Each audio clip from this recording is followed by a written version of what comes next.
हे डियर्स, आजको यो भिडियो सेसनमा हामीले कन्ट्रोल स्ट्रक्चर्स या कन्ट्रोल स्टेटमेन्ट्सको बारेमा कुरा गर्न गइरहेका छौँ र यो कुनै पनि प्रोग्रामिङ ल्याङ्ग्वेजको लागि एकदम इम्पोर्टेन्ट छ र हामीले यसको लागि तपाईँहरूले अल्गोरिदम या फ्लो चार्ट्सको बारेमा या प्रोग्राम डिजाइनिङ टुलको बारेमा थोर बहुत ज्ञान हुनैपर्छ। त्यसैको बारेमा हामीले छलफल गर्न गइरहेका छौँ। फटाफट म जान्छु।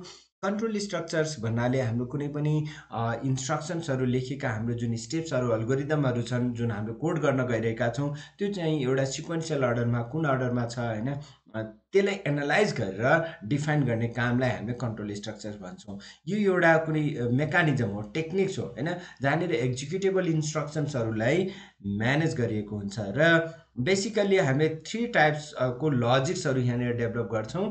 जस्तै एउटा हामीले सिक्वेन्शियल लजिक या जसलाई हामीले सिक्वेन्स लजिक पनि भन्छौँ, त्यसपछि सिलेक्सन लजिक या कन्डिसनल फ्लो हामी भन्छौँ होइन, र अर्को छ हाम्रो इटरेसन भनेको लुप रिपिटेसन्स होइन, कति टाइम्स रिपिट भइरहेको छ त्यो बेसमा हामीले कुरा गर्नेछौँ।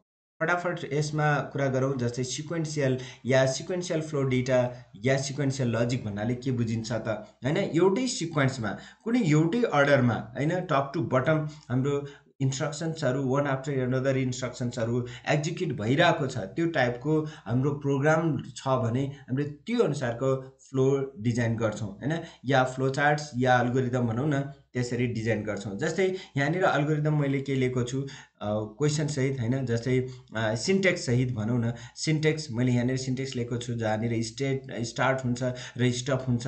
पहिला सुरुमा स्टार्ट हुन्छ, त्यसपछि स्टेटमेन्ट्स हाम्रो डिफ्रेन्ट स्टेटमेन्ट आउन सक्छ। यो स्टेटमेन्ट वान पछि एनदर, जस्तै कुन पछि कुन आउँछ, त्यो सबै one after another in sequential अर्डरमा हुन्छ। र यसलाई फ्लो चार्टमा देखाउँदाखेरि स्टार्ट हुन्छ, फ्लो लाइन हुन्छ, फेरि अर्को स्टेटमेन्ट, फेरि अर्को स्टेटमेन्ट। मैले यहाँनिर स्टेटमेन्ट मात्रै लेखेको हुनाले मैले रेक्टेङ्गुलर बक्स युज गरेको छु, तर फ्लो चार्ट्स बेसमा हुनसक्छ यो हाम्रो इनपुट आउटपुट छ भने प्यारेललोग्राम गर्न सकिन्छ, या स्टेटमेन्ट्स क्यालकुलेसन बेसमा छ भने रेक्टेङ्गुलर गर्न सकिन्छ या डायमन्ड गर्न सकिन्छ। तर सिक्वेन्शियल अर्डरमा हाम्रो डायमन्ड चाहिँ हुँदैन है, या डिसिजन बक्स हुँदैन। त्यो एउटा कुरा गरौँ, त्यो हाम्रो अर्को उसमा आउँछ। जस्तै मैले योभन्दा अर्को स्टेपमा जाउँ, एउटा इक्जाम्पल गरी हेरौँ होइन, ताकि हामीलाई सजिलो हुन्छ। जस्तै यहाँनिर write an algorithm and draw flowcharts to take any two numbers and find their sum, product, difference and average। चारवटा कुराहरू हामीले पत्ता लगाउनु पर्ने छ हो। अब यसको लागि अल्गोरिदम लेख्दाखेरि हामीले स्टार्ट गर्छौँ, त्यसपछि कुनै दुईटा नम्बर लिन्छौँ होइन, टेक रिड, यसको कुनै एउटा वर्ड लेख्न सक्नुहुन्छ। मैले यहाँनिर अप्सन्सको रूपमा दिएको छु तपाईँहरूलाई ताकि सजिलो होस्। Take any two numbers and a and b है, यो रिप्रेजेन्टेटिभ नम्बर है, कुनै पनि नम्बर यो युजर्स अनुसार फरक हुनसक्छ नि त, नम्बर्स त धेरै छन्, अब जुनसुकै नम्बर पनि हुनसक्छ। त्यही भएर यहाँनिर त्यसलाई होल्ड गर्नको लागि रिप्रेजेन्टेटिभ नम्बर लिएको छौँ, जसलाई हामी भेरिएबल पनि भन्छौँ होइन। पछि गएर यो भेरिएबल्सको रूपमा हामीले कुनै पर्टिकुलर ल्याङ्ग्वेज सिक्दाखेरि भन्ने नै छौँ भेरिएबल्स के हो, यो कसरी काम गर्छ होइन। त्यो यसले जस्तै एले एउटा कुनै भ्यालु एउटा कुनै नम्बरलाई होल्ड गरेको हुन्छ भने बीले अर्को नम्बरलाई होल्ड गरेको हुन्छ, र त्यसपछि हामी क्यालकुलेट गर्छौँ, एड गर्छौँ होइन। त्यो दुईटालाई एड गरेर एउटा सम निकाल्छौँ, जस्तै sum equal to a plus b. त्यस्तै मल्टिप्लाई गर्छौँ दुईटा ए र बीलाई, र एउटा प्रो भन्ने भेरिएबलमा राख्छौँ, जसलाई हामीले pro equal to a into b भनेर रिप्रेजेन्ट गर्छौँ। त्यसपछि 5मा सब्ट्र्याक्ट गर्छौँ, डिफ्रेन्स निकाल्छौँ होइन। So diff equals to a minus b हामीले यसरी लेखेका छौँ। त्यसपछि अर्को छ हाम्रो यहाँनिर पहिला एभरेज निकाल्नु छ भने पहिला सम निकाल्ने, त्यसपछि divide by number of digit. जस्तै यहाँनिर दुईटा नम्बर मात्रै मसँग भएको हुनाले मैले डिभाइड बाई 2 गरेको छु।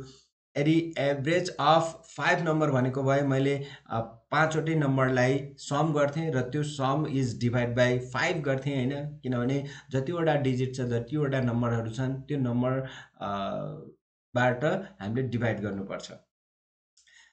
त्यो अनि त्यसपछि डिस्प्ले गर्छौँ, यसको भ्यालुहरू डिस्प्ले गर्छौँ। जस्तै हामीले सम क्यालकुलेट गरेर सम स्टोर गरेका छौँ, प्रो गरेका छौँ, डिफ गरेका छौँ, एबी गरेका छौँ होइन, तिनीहरूको भ्यालुलाई डिस्प्ले गर्छौँ र हाम्रो काम सकिन्छ र स्टपमा हामी जान्छौँ। र यसलाई हामीले फ्लो चार्टमा देखाउनु पऱ्यो भने हामीले स्टार्टमा जान्छौँ, फ्लो लाइन जान्छौँ, दुईटा नम्बर लिन्छौँ, इनपुट आउटपुट बक्समा त्यसपछि हामी क्याल्कुलेसन गर्छौँ, क्याल्कुलेसन रेक्टेङ्गुलर बक्समा हुन्छ, यसरी sum equal to a plus b।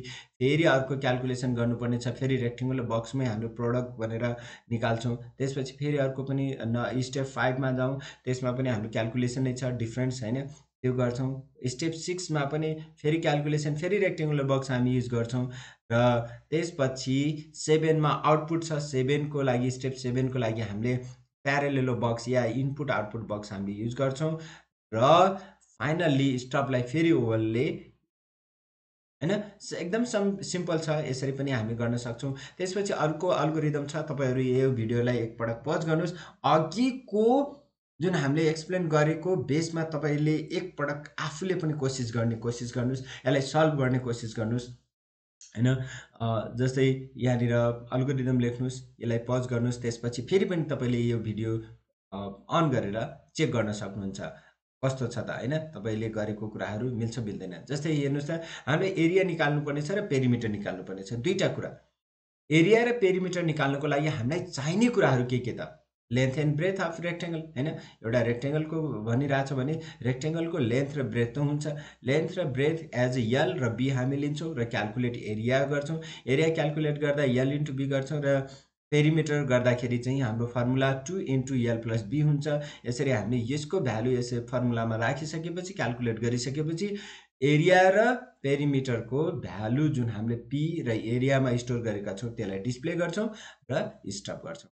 यसलाई फ्लो लाइनमा, फ्लो चार्टमा पनि हामीले मजाले देखाउन सक्छौँ। हेर्नुस् त, क्याल्कुलेसनको लागि rectangular box, input output box, input आउटपुटको लागि हैन, स्टप। एकदम यो एउटा सिक्वेन्शियल अर्डरमा छ। हेर्नुस् त, तपाईले देख्न सक्नुहुन्छ top to bottom, one after another, एउटा पछि अर्को आफै आउँदै गरिरहेको छ, जसलाई हामी सिक्वेन्स, एउटा पर्टिकुलर सिरिज, पर्टिकुलर सिक्वेन्समा देख्छौँ र जसलाई हामी सिक्वेन्शियल स्टेटमेन्ट्स या सिक्वेन्स फ्लो भन्छौँ। See you in next video.